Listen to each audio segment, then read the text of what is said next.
Alright everyone, if you saw my latest channel introduction video, you saw my little subscribe gag at the end, and that was this linear actuator. This is from IAI, and they make a lot of automation equipment. They do have some rotary actuators as well as linear actuators, both in the mono carriage style like this and also in an electric cylinder. These basically do the exact same thing. They just do it for different types of applications. So this happens to be a 600 millimeter actuator. I picked up, I was lucky enough to be able to go to a kind of a lunch and learn for this type of equipment, and that kind of got me curious. Seeing how easy it was to program was very interesting from that respect. And these things can do a lot of different stuff that I'm not familiar with in some of the applications that I've done in the past. They have the ability to actually push and hold, or push, slow down, and kind of push harder. A lot of different things that they can do based on load. So it's pretty interesting. So this is what had the subscribe sign on it right there. And this has a shoe basically, or it's the shuttle or the carriage or whatever you want to call it, that rides back and forth on this ball screw. And I've taken this protector off so you can see the ball screw inside. Pretty nice little setup. It's riding on some bearings on the bottom, kind of like a single channel or a single race on each side. And this little truck basically just rides back and forth. It does have some bumpers built onto it. But these are unique over a type of THK actuator like this. This is very similar to what I'm running on my CNC machine. And this, you just buy the actuator, and again, it's the combination of some really good stuff. This one's a lot more robust as far as heaviness. They're probably not a lot of difference in weight one versus the other. But this is just the actuator, whereas this is the actuator and the motor as well.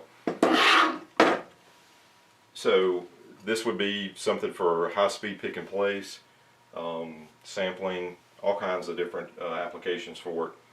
Really just use your imagination. And the software to program it is really easy. One other thing to note, I'm actually running this because I was able to pick up one of these off of eBay one day. And this is just the training kit really for the ERC series. But from what I understand, the software that I have would work for these are, I'm getting a little ahead of myself, but these are actually stepper motors that have feedback. So it's kind of a closed loop stepper motor system. And you can tell when you jog it, you can tell that it's a little bit choppy like a normal stepper motor. It's not really as smooth or quiet. This is not full speed by any means. Here's the program, very simple program that I was running for the sign when it was on there. You know, it's not moving that fast. It was moving, I think, faster in the video, but I don't think I have, let me stop this, I don't think I have my speed cranked up all the way. The software allows you to actually run it in different modes, so you can basically protect yourself or the equipment or the machine or whatever you're doing. So I'm going to switch the mode to take the, it's really a governor for lack of a better reason. It slows it down so you can't hurt yourself. So that's wide open. And it's just going from home position all the way to the end position. But this thing allows you to actually program multiple steps in here. So I could have it go to 0 millimeters and then go to 50 millimeters, back to 0, then to 100, back to 0, and so on. You can do anything like that. And the software just makes it very easy. Once you program it, that's it. You can actually, the actuators have this cable, this box, this training box. All I'm using it for at this moment is to give power to the actuator itself. You can go in and set these controls. You've got hold, mid position, forward, reverse, and this is really just for training reasons.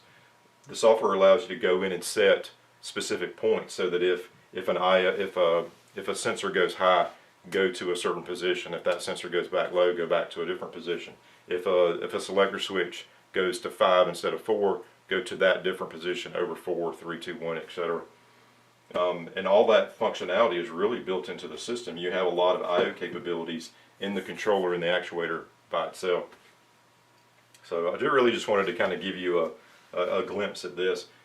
I see these training kits on eBay from time to time, and the prices vary. I really got mine at a good price compared to some of the prices that I've seen out there today.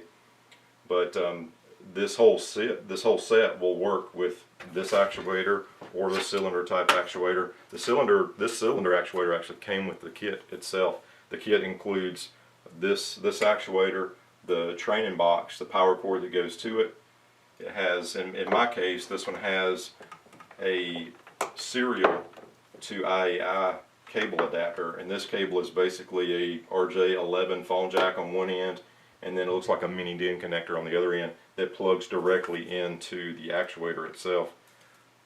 I don't know if you can see that in the shot, but it's just a little mini, like an old PS2 type connector. So they're really handy, and they come in different forces, different speeds, different applications, and they do have a servo version of this as well. So anyway, just a brief glimpse into it. Look on there on eBay if you're looking for something to program. This would be good for animatronics. If you're working on some sort of manufacturing at home, you could probably get into it for that. And the prices, sometimes I've seen these sets. It may not be this ERC series, but it might be the servo series. That might be a linear actuator and the controller and all the cables. I've seen them on there lately for 20 bucks or 40 bucks. It's kind of crazy. And then all you would really need to do is get a hold of the software and possibly an adapter. I do believe they have a USB adapter out as well, but again, I'm just using a USB to serial adapter that goes into their adapter, so it works too. So anyway, thanks for watching. We got more interesting things coming down the pipe, so thanks for all the new subscribers. If you have any questions, please hit me up, and we'll talk to you next time. Thanks.